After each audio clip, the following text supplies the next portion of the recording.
I'm on a quest to beat and rate every single PlayStation 2 RPG, TRPG, Action RPG, and everything in between. I'll also be giving each game an overall rating and comparing it to the other completed titles. If you want to see my full playthrough, check out my second channel, Low Cloud Dane Gameplay. Now let's get started. Low Cloud Dane. In June 26, 2023, I started Monster Rancher Evo, which I will refer to as Evo moving forward.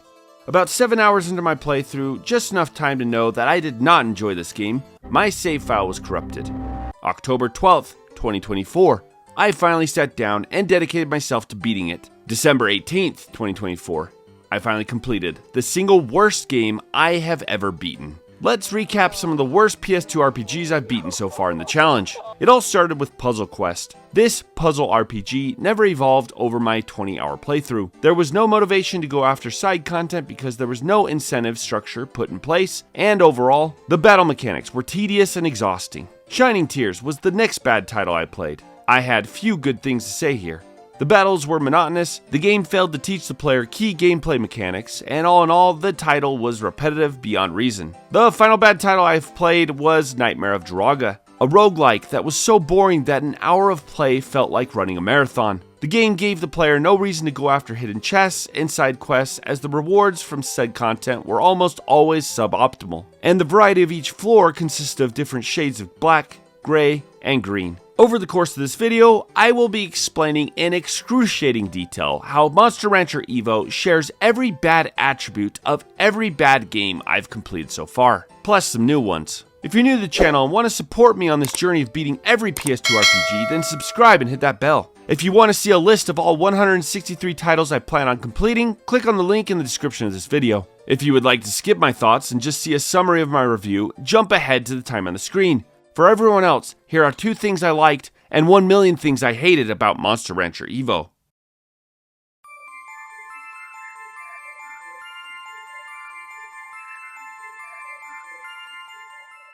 I'm going to get the 2 positives out of the way first.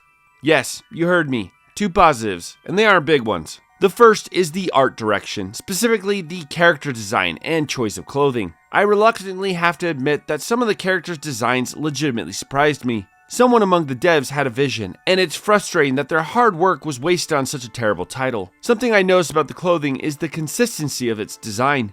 Although the characters were all unique, coming from many different regions and cultures, the fact that they all lived in the same world was believable.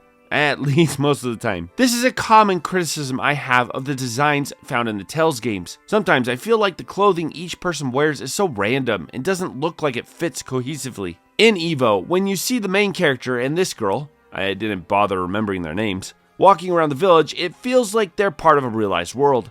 The consistency of design, both in quality and vision, needs to be recognized here. My second positive is the draw of the Monster Rancher series, and that is summoning monsters from CDs you have lying around. This is a mechanic that aged poorly, but was pretty clever back in the 2000s. How it works is that during play, once you've gotten to this point, you can open up your PS2's disk drive and set any kind of CD inside, be it music, PC, or even another PS2 game. Monster Rancher Evo will read the ID on the disc and produce a random monster. My brother and I spent the first hour or so just creating monster after monster. Unfortunately, the novelty wears off quick, and the monster mechanic has a major flaw that becomes apparent later on in your playthrough. But let's not rush ahead.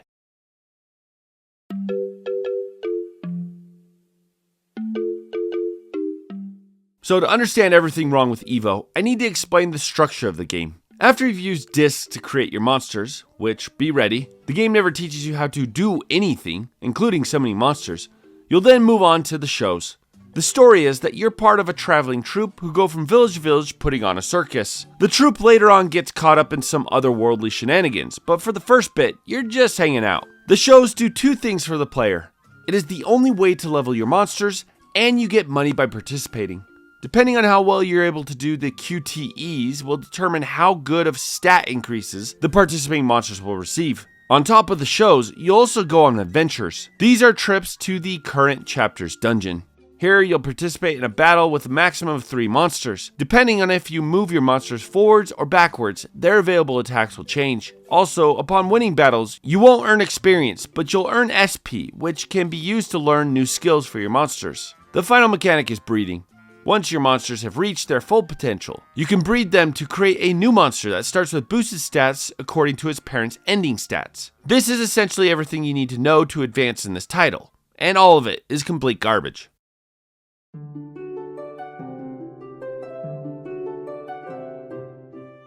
Now that you know how this title works, I'm just going to shoot through my laundry list of reasons why this is a terrible game. First of all, every video game you play has a responsibility to teach the player how to, well, play it. If your game is complicated, then the period of learning is extended and must be fed to the player at a reasonable pace. Not so fast that they fail to grasp some of the concepts, but not so slow that your game becomes boring. A great example of this is the Persona series. These titles are complicated and have multiple mechanics. Atlus does a great job at introducing you to the new mechanics, while giving you time to experiment and adopt the ones you already have been taught. There's also another approach where games drop the player into the world and let them learn through mistakes. The Dark Souls games are notorious for this style of play. Something like this walks a delicate balance of discovery and outrage for a newcomer. Then there's a game like Monster Rancher Evo, who not only does a terrible job teaching the player the basic mechanics, but doesn't bother to teach you anything beyond those basics. Imagine booting up your PS2 and handed this menu UI without any explanation. I had no idea what any of this does, and the game didn't even think to teach me. It's only through some long-lost forums and the repetitive game loop that I was able to learn what I needed to beat the game. Kind of. But again, we're jumping ahead.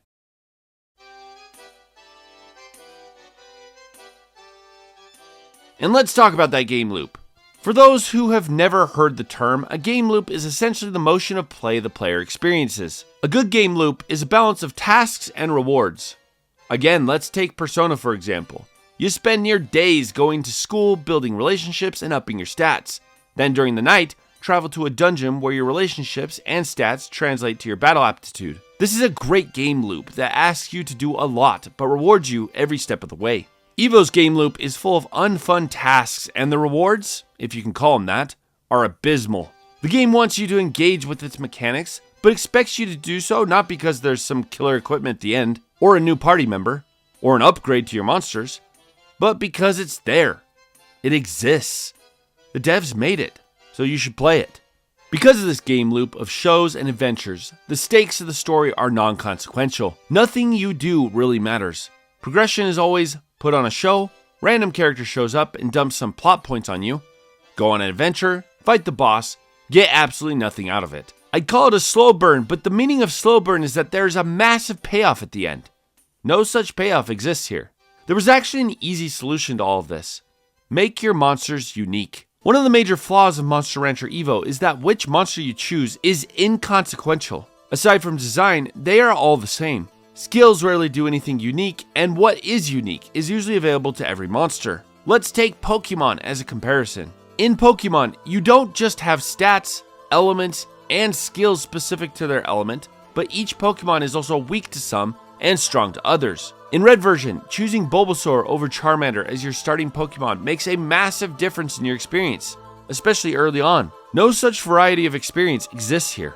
I want to point out that in 2005, the devs of Evo had many good examples of how to apply these mechanics. There is just no excuse for how poorly this title is put together, and at the end of the day, this game deserves to be bad. But what if I told you that I've only scratched the surface of why this game is terrible?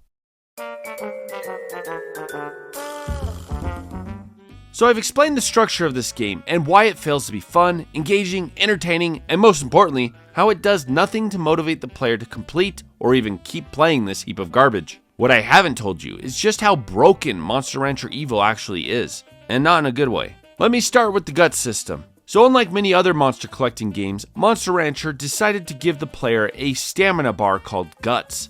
Each attack your monster performs costs Guts. Your Guts bar will fill up slowly over the course of battle. Now on paper that doesn't sound too bad, but one of the issues here is that all three of your monsters shares a Guts bar. Most of your skills, especially in the late game, will take up a third of your Guts bar to perform.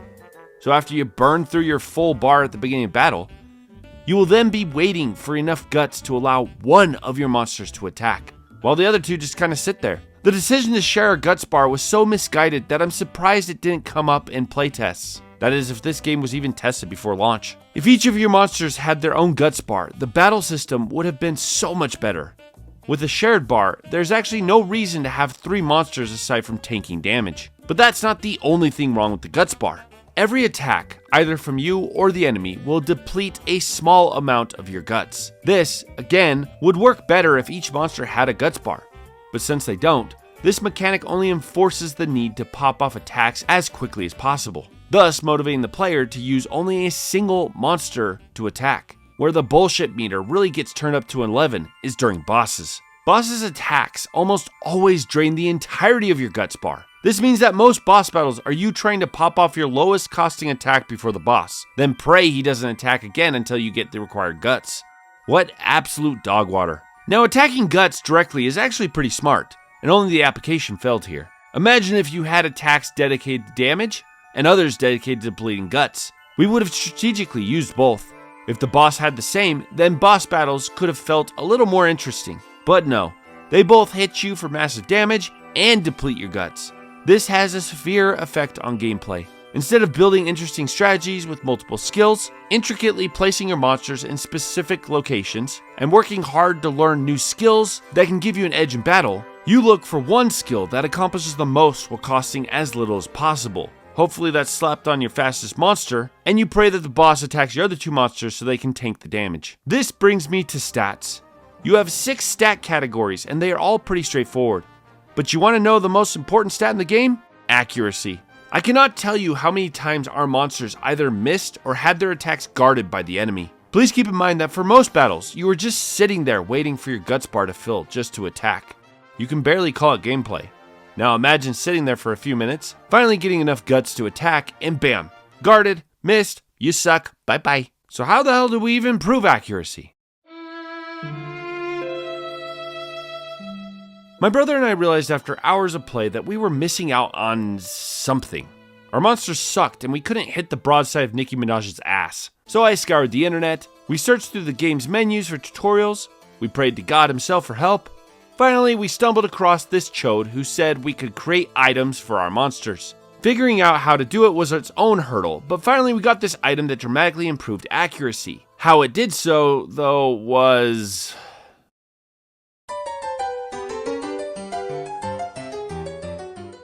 Shows are the only way to improve your monsters. There is no other way, none at all.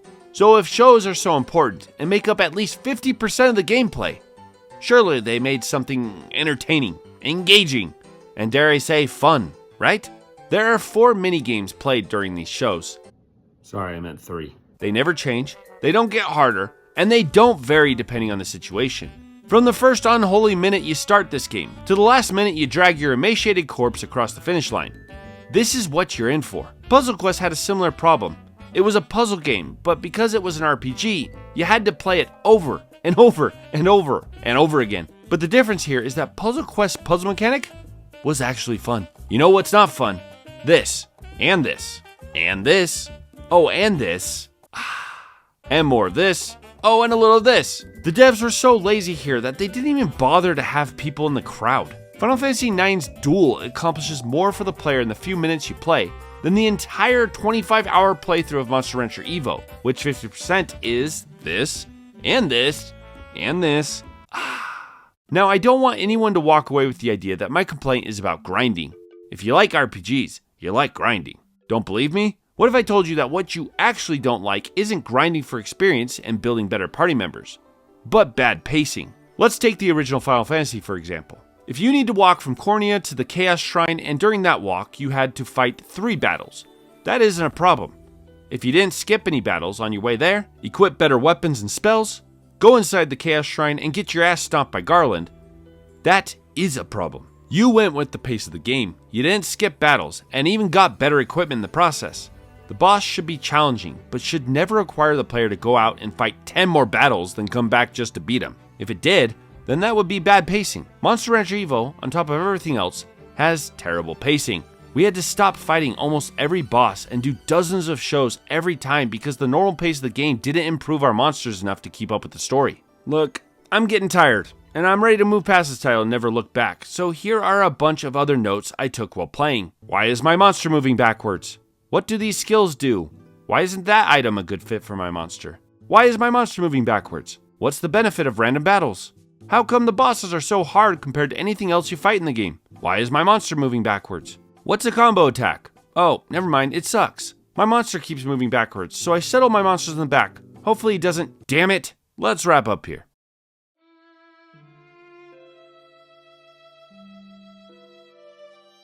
So at this point, I have to admit something. In order to beat this game, I had to absolutely abuse save states. Not because the game was overly difficult. I'm sure with a few more hours of grinding and continuing to discover the game's unintentionally hidden gameplay mechanics, that we could have beaten the final boss. That is with the RNG gods on our side. But here's my justification for manipulating the game.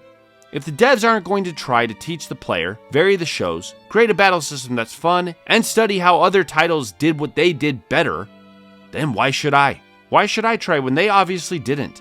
And I'm convinced that I'm right. Evo has all the signs of a misguided game. Ones which obviously follow the vision of someone, but that someone does not know how to make a good game. Monster Rancher Evo is a terrible game in so many ways. All of its gameplay mechanics, from performing shows to improve your team, to using a single stamina bar for all 3 of your monsters, rendering a team of 3 useless, all the way to the lack of diversity among tameable beasts, all shows one thing. The people who created this title fundamentally misunderstand what makes a game fun. Not only that, but much of this RPG is just straight up broken in nature. Nothing motivates the player to move forward aside from finishing the game. With that being said, at least the art style, monster creation, and character design, especially the character design, felt cohesive and intentional. And that's my review. Thank you to all my Patreon members, and if you would like to support this effort to beat every PS2 RPG, click on the link in the description below and join the Pro tier for only $5 a month. I have exclusive videos and other perks waiting. Be sure to like, share, and subscribe, and while you're here, be sure to catch up on the rest of my PS2 retrospectives. I'll catch you later.